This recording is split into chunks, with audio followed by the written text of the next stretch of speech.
Okay, we ready? Okay. I think we'll go ahead and get started. Tough morning, tough night. I just had the opportunity earlier this morning to receive a briefing on what took place last night, and then we had the opportunity to tour some of the destruction and damage as a result of the storms that passed through last night. Devastating. I was it was unimaginable, the destruction that we were able to witness on the brief tour that we just went through. Our hearts and our prayers go out to the families who lost loved ones and those who were impacted by the storm. I actually had the opportunity to speak with a few family members who had lost loved ones, as well as to talk to a family member whose homes had been impacted by the tornado. I just want to take a moment and, they're just trying to comprehend and just figure out what next steps look like and what they do next. But I want to just take a moment and talk about the local response, the emergency manager, DO, incident commander, Fire Chief McDonald, their team and their leadership to step in and respond in the timely manner that they did. And it was evident with the briefing and with the tour that we were able to go on. And I also want to talk about what we see in Iowa anytime we have a natural disaster like this, and that is the unbelievable coordination between the local and the state, Iowa State Patrol, DCI, the DOT, the county crews, the CERT teams, General Corral, Red Cross, Salvation Army, the other emergency managers that were here from other counties that immediately show up to step up and do whatever they can to aid assistance is remarkable to me. I have received a personal call from Secretary Mayorkas this morning. He wanted to let me know that his team stood ready to help in any way that they could. He had already reached out to FEMA Region 7 Administrator Spillers, connected with them and with Director Benson on our team to let them know if there's anything that they can do. They stand ready.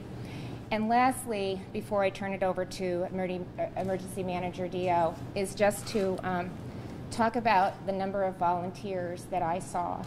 200 to 300 Iowans, not only from Madison County and Winterset, but from communities and towns all across the state that were on the ground the minute it was light and they could start helping.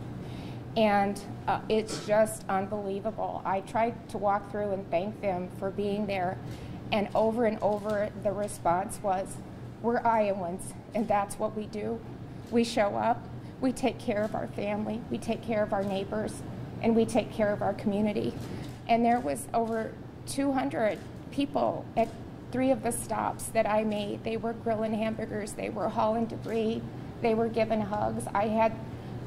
You handed me a gift card for $500 from an anonymous donor that had me hand to one of the families who had their place impacted. So I'm proud of Iowans and the way that they always step up and respond, and I'm so proud of the local leaders and the coordination that takes place every time we have an emergency disaster like this. And so with that, I want to turn it over to Emergency Manager Dio, and he's going to give you more details on the storm and where they're at today.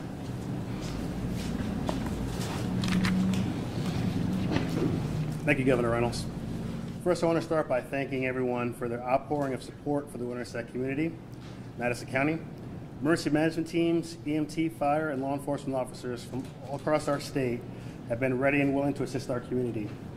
The last 12 hours have been some of the most difficult times of our community has faced. We are strong committed to coming together in times of need. The National Weather Service determined that the tornado that tore through our community was estimated to be an EF3, with wind speeds between 136 miles and 165 miles per hour. We have approximately 52 damaged or destroyed homes in the path of the tornado that spanned over 13.7 miles. At this time, we have 6 confirmed fatalities from 3 different residents. The names of the victims are Melissa Beasley, 63, Rodney Clark, 64, Cecilia Lloyd, 72, Michael Bolger, 37, and Kenley Bolger, 5, and Owen Bogler, 2. We also have 6 victims still being treated for their injuries. The Winterset community and the American Red Cross, Madison County, have emergency shelters set up at Newbridge Church in Winterset for anyone needing assistance. Governor Reynolds has issued a disaster proclamation for Madison County to allow the use of state resources for our county. Carver Road from Pamela Park Trail to Highway 169 remains closed at this time as we work to clean up debris. We're requesting the public to avoid impacted disaster areas to allow emergency responders and volunteers room to work. If you're looking to help volunteer with cleanup efforts, please contact Madison County Chamber of Commerce at 515-462-1185. Any questions? Those who died, were they able to get in and get shelter, or were they caught out, or can you describe what happened there, or do you know at this point? So right now we're not discussing that at this point. So at this time. Can you describe the response last night? How you managed to get down that narrow road, the bridge, what it was like? Yeah. So the response once the tornado hit the ground, we already had crews that are out doing Operation Skywarn. So we already had people out and about.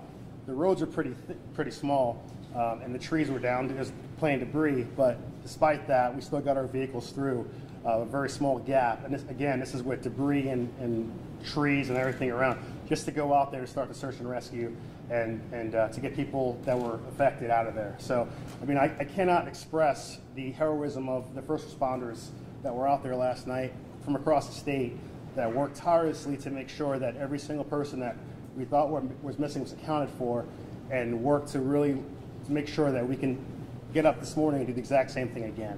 So there's a lot of heroism, a lot of stories that you probably will never hear, but a lot of people did a lot of great things last night to ensure that people felt safe in the community and also able to recover those who were deceased.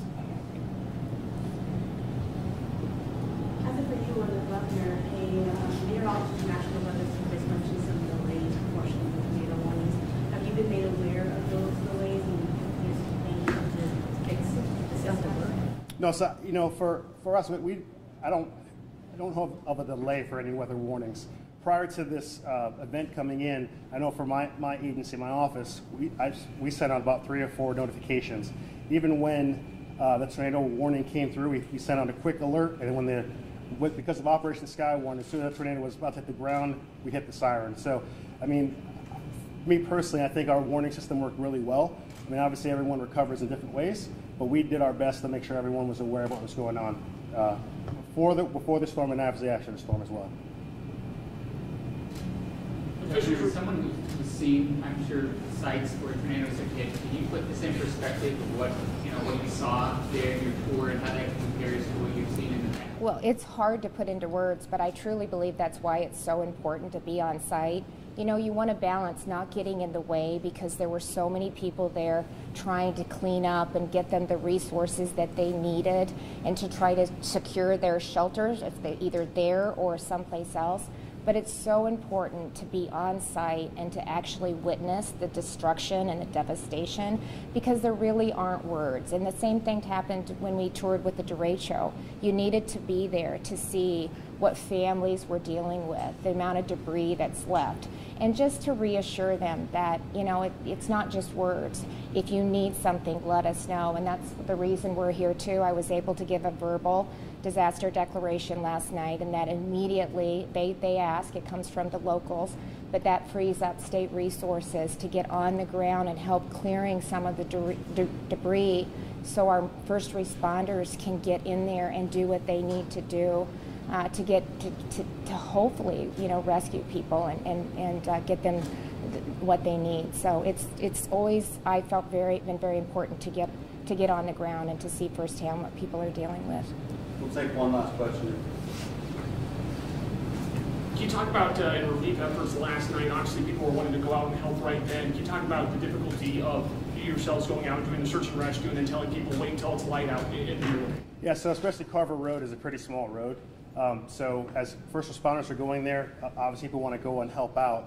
So we told people to stay away from that area. Now today, as we're talking, people are out there picking up debris, using chainsaws because they wanted to help. So we had so many volunteers come in, we actually had to do shifts, right? So yesterday was really hard. Today we did what we had to do, and now they're able to go out there and help.